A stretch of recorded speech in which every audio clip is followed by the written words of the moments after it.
دوستوں، یہ 10 اپریل 1912 کا وہ دن تھا جب سمندر پر دنیا کا سب سے بڑا اور شاندار جہاز RMS ٹائٹینک اپنی پہلی عظیم الشان روانگی کے لیے تیار کھڑا تھا۔ اسے ناقابل شکست کا لقب ملا تھا۔ انگلینڈ کے شہر ساؤتھ ہمپٹن کے ساحل پر موجود لوگ حیرت سے اس دیو قامت جہاز کو دیکھ رہے تھے۔ اس پر سوار ہر شخص کی الگ کہانی تھی۔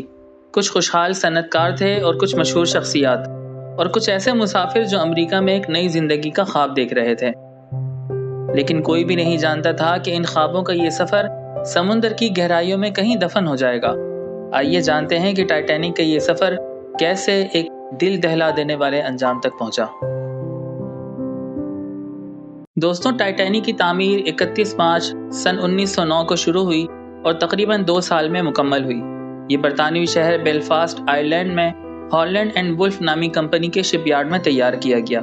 یہ 31 مئی 1911 کو مکمل ہوا اور اپریل 1912 میں اپنے پہلے سفر کے لیے روانہ ہوا۔ ٹائٹینک کی تعمیر وائٹ اسٹار لائن نامی کمپنی کے لیے کی گئی تھی، جس نے اسے اپنے وقت کا سب سے بڑا اور شاندار بحری جہاز قرار دیا۔ کمپنی نے اس کے بارے میں بڑے دعوے کیے، جن میں سب سے مشہور دعویٰ یہ تھا کہ ٹائٹینک ناقابل غرق ہے۔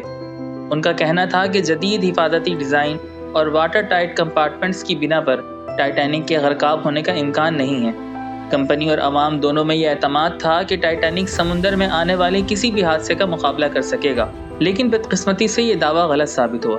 دوستوں، جب 62 سالہ کیپٹن ایڈورڈ جان اسمتھ کی قیادت میں عظیم الشان ٹائٹینک نے سمندر کا سینہ چیر کر اپنا سفر شروع کیا تو ہر طرف جوش و خروش کی لہر تھی۔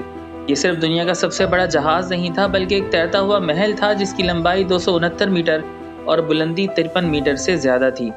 اس کی تعمیر پر $7.5 ملین خرچ ہوئے تھے، جو آج کے دور میں $400 ملین سے زائد بنتے ہیں۔ اندر کا ماحول کسی شاندار 5 اسٹار ہوٹل کو بھی مات دے رہا تھا۔ رنگین شیشے، بہترین لکڑی کی نقاشی، 2 شاندار سیڑھیاں، گرم سوئمنگ پول، ترک طرز کے غسل خانے، جم، اسکواش کورٹ، ریسٹورنٹ، نائی کی دکانیں اور ایک لائبریری۔ یہ جہاز اپنی ہر سہولت میں عروج کی مثال تھا، ایک ایسا خواب جسے حقیقت کا روپ دیا گیا تھا۔ سفر کی ابتدا کے 2 دن بعد 12 اپریل سن 1912 کو ٹائٹینک کو بحر اوقیانوس میں برف کے خطرات کی پہلی وارننگ ملی۔ اس عظیم جہاز کا سفر ایک ایسے سمندر میں تھا جو برفانی پہاڑوں سے بھرا ہوا تھا، اور یہ خطرات کسی بھی لمحے جان لیوا ثابت ہو سکتے تھے۔ وارننگ ملنا کوئی غیر معمولی بات نہ تھی۔ سمندر میں سفر کرنے والے جہاز عام طور پر ایک دوسرے کو ریڈیو کے ذریعے خبردار کرتے ہیں، مگر اس بار معاملہ مختلف تھا۔ ٹائٹینک نے وارننگ ملنے پر راستہ تو بدلا، مگر اپنی رفتار کم نہ کی۔ وہ اپنی شاندار 21.5 ناٹ یعنی تقریباً 40 کلومیٹر فی گھنٹہ کی رفتار سے بدستور اپنی منزل کی جانب بڑھتا رہا، گویا وہ ناقابل شکست ہونے کا اعلان کر رہا ہو۔ مزید 2 دن بعد 14 اپریل سن 1912 کی شام ٹائٹینک کو مزید 7 برفانی وارننگز موصول ہوئیں، لیکن کیپٹن اسمتھ اور ان کی ٹیم نے ان خبروں کو نظر انداز کر دیا اور جہاز اسی رفتار سے چلتا رہا۔ رات گہری ہوتی گئی، درجہ حرارت گرتا گیا اور چاند کی غیر موجودگی نے اندھیرا اور بڑھا دیا۔ جہاز کے اگلے حصے پر کوے کا گھونسلہ تھا۔ کروز نیسٹ وہ جگہ کہلاتی ہے جہاں پر کوئی شخص بیٹھ کر سامنے کے رستے کی نگرانی کر رہا ہو۔ سخت سرد ہوا، برفیلے ماحول اور رات کے سیاہ اندھیرے نے اس نگرانی کرنے والے شخص کے حالات کو مزید مشکل بنا دیا تھا۔ ہوا کے سرد تھپیڑے آنکھوں میں آنسو لے آتے تھے جو دیکھنے کے لیے اور بھی مشکلات پیدا کر دیتے۔ ایسی حالت میں ہر لمحہ ایک نئے خطرے کا پیش خیمہ بن سکتا تھا۔ رات 11:39 پر فریڈرک فلیٹ نامی نگرانی پر مامور شخص نے اچانک اپنی آنکھوں کے سامنے ایک دیو ہیکل برفانی پہاڑ دیکھا۔ اس نے خطرے کا احساس ہوتی ہی 3 بار گھنٹی بجا کر نیچے والوں کو خبردار کیا اور پھر جلدی سے پل پر کال کر کے افسران کو اطلاع دی۔ سامنے برفانی پہاڑ ہے، فوراً جہاز موڑو۔ فرسٹ آفیسر ولیم نے فوراً انجنوں کو ہدایت دی کہ جہاز کو بائیں جانب موڑ دیا جائے، لیکن بدقسمتی سے وقت ہاتھ سے نکل چکا تھا۔ صرف 1 منٹ بعد 11:40 پر ٹائٹینک برفانی پہاڑ سے ٹکرا گیا۔ یہ برفانی پہاڑ کوئی معمولی نہیں تھا۔ اس کی لمبائی تقریباً 200 سے 400 فٹ تھی، یعنی ایک پورے فٹ بال کے میدان کے برابر۔ اس کی بلندی اتنی تھی کہ وہ کروز نیسٹ تک پہنچ رہا تھا۔ ماہرین کے مطابق اس برفانی پہاڑ کا وزن تقریباً 1.5 ملین ٹن تھا۔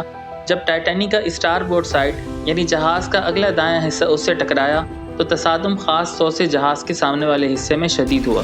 تقریباً 10 سیکنڈ تک جہاز برفانی پہاڑ میں گھستا رہا اور اس کے اثر سے جہاز کے باڈی میں ایک گہرا سوراخ بن گیا۔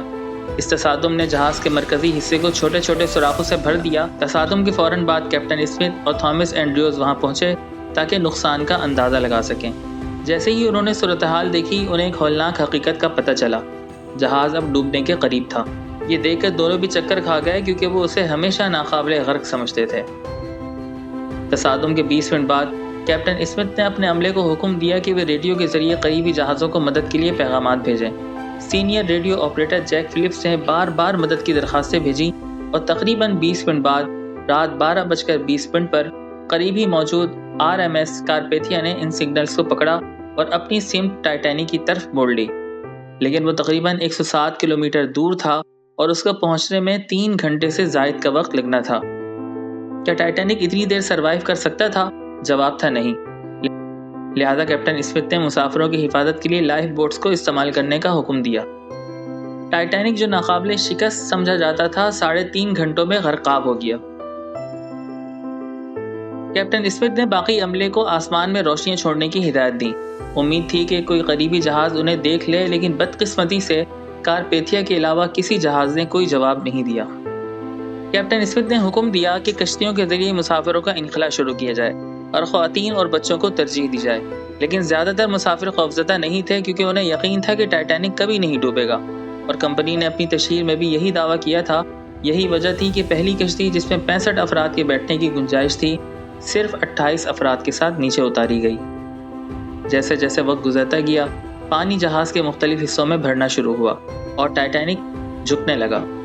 جب مسافروں کو سمجھ آیا کہ جہاز واقعی ڈوب سکتا ہے تو افراتفری مچ گئی۔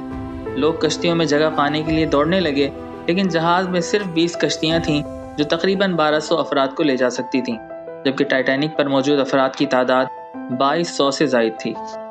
رات 2:05 پر آخری کشتی نیچے اتاری گئی، جبکہ 1500 افراد اب بھی جہاز پر موجود تھے۔ 15 منٹ بعد رات 2:20 پر عینی شاہدین کے مطابق ٹائٹینک 2 حصوں میں تقسیم ہو گیا اور آہستہ آہستہ پانی میں ڈوبنے لگا۔ 1500 افراد یا تو جہاز کے ساتھ ڈوب گئے یا ٹھنڈے پانی میں گر کر ہائپوتھرمیا سے ہلاک ہو گئے، کیونکہ پانی کا درجہ حرارت -2 ڈگری سیلسیس تھا۔ کہا جاتا ہے کہ ٹائٹینک کے کپتان ایڈورڈ اسمتھ جہاز کے آخری لمحے تک اسٹیئرنگ پر موجود رہے اور اسی کے ساتھ غرق ہوئے۔ کچھ لوگوں کا خیال ہے کہ انہوں نے خودکشی کر لی، لیکن اگر آپ حقیقت جاننا چاہتے ہیں کہ کیپٹن ایڈورڈ اسمتھ کے ساتھ کیا ہوا تو ہمارے شارٹ نمبر 4 کو ضرور دیکھیں۔ کارپیتھیا جہاز صبح 3:30 سے 4 بجے کے درمیان ٹائٹینک کے مسافروں کو بچانے کے لیے جائے حادثہ پر پہنچا، مگر اس وقت تک بہت دیر ہو چکی تھی۔ اسے صرف ٹھنڈ سے جمی ہوئی مردہ لاشیں ہی مل سکیں۔ اس سانحے کے بعد متعدد تحقیقات کی گئی جن میں کچھ ایسے حقائق سامنے آئے جنہوں نے سب کو حیرت میں ڈال دیا۔ یہ بھی کہا جاتا ہے کہ اس رات ٹائٹینک سے صرف 37 کلومیٹر کے فاصلے پر ایک اور جہاز SS کیلیفورنیا موجود تھا، جس نے ٹائٹینک کو آئس برگ سے متعلق انتباہ بھیجا تھا۔ تاہم کیلیفورنیا کے ریڈیو آپریٹر نے رات 11:15 پر اپنے ریڈیو کو بند کر دیا تھا۔ آدھی رات کے قریب کیلیفورنیا کے عملے نے ٹائٹینک سے آتش بازی دیکھ کر اس طرف دھیان نہیں دیا اور ان کے کپتان اسٹینلی لارڈ نے اسے محض خوشی کے آثار سمجھا اور کوئی مدد نہیں بھیجی۔ تحقیقات کے دوران کیلیفورنیا کے کپتان کو اس حادثے کا ذمہ دار ٹھہرایا گیا، لیکن اصل حقیقت یہ ہے کہ اس سانحے کے پیچھے کئی عوامل کار فرما تھے، جن میں حفاظتی کشتیوں کی کمی بھی شامل تھی۔ کمپنی کو یقین تھا کہ ٹائٹینک کبھی ڈوبے گا نہیں، اس لیے اس میں کم کشتیوں کا انتظام کیا گیا تھا۔ ٹائٹینک کے اس دلخراش حادثے نے دنیا بھر میں بحری قوانین کو نیا رخ دیا۔ سن 1914 میں انٹرنیشنل آئس پیٹرول قائم کیا گیا تاکہ سمندری جہازوں کو آئس برگ سے بچایا جا سکے۔ اس کے علاوہ سمندری حفاظتی کنونشن SOLAS کے تحت یہ ضروری قرار دیا گیا کہ ہر جہاز میں ہر مسافر کے لیے کشتی موجود ہو۔ ٹائٹینک ڈوبنے کے بعد اس کے ملبے کو سمندر کی تہہ میں دریافت کرنے میں 70 سال سے زائد کا وقت لگا۔ بالآخر ستمبر سن 1985 میں امریکی اور فرانسیسی ماہرین نے 4 کلومیٹر گہرائی میں اس کا ملبہ دریافت کیا۔ آج جہاں ٹائٹینک سے کہیں زیادہ بڑے، خوبصورت اور پرتعیش جہاز دنیا بھر کی سمندری سروسز میں چل رہے ہیں، وہیں ٹائٹینک کی محبت اور عظمت اب بھی لوگوں کے دلوں میں جیتی جاگتی ہے۔ جدید دور کی یہ جہاز ٹائٹینک سے کئی گنا زیادہ سہولتوں اور ٹیکنالوجی سے لیس ہیں، مگر پھر بھی لوگوں کا دل آج بھی اس تاریخی جہاز کے لیے دھڑکتا ہے۔ ٹائٹینک کی کہانی نے ایک ایسے سانحے کی شکل اختیار کی جس نے دنیا کو ہمیشہ کے لیے بدل دیا، اور یہی وجہ ہے کہ اس کی یاد آج تک زندہ ہے۔ ٹائٹینک کا نام نہ صرف ایک جہاز کے طور پر جانا جاتا ہے بلکہ ایک علامت بن چکا ہے جو انسان کے غرور اور قدرت کی بے رحم حقیقت کو یاد دلاتا ہے۔ اس کی عظمت کا تذکرہ ابھی تک کتابوں اور فلموں میں کیا جاتا ہے، جن میں سب سے مشہور 1997 کی ہالی ووڈ فلم ٹائٹینک ہے۔ ٹائٹینک کی منفرد کہانی اور اس کے ساتھ جڑی محبت آج بھی لوگوں کے دلوں میں زندہ ہے، اور اس کا ملبہ سمندر کی گہرائیوں میں دفن ہونے کے باوجود انسانی تاریخ کا ایک لازوال حصہ بن چکا ہے۔ ٹائٹینک کے ذریعے ہمیں یہ سبق ملتا ہے کہ کوئی بھی انسان اپنی عظمت کے دعوے میں حد سے آگے نہ بڑھے، کیونکہ قدرت کے سامنے انسان کی طاقت بہت ہی محدود ہے۔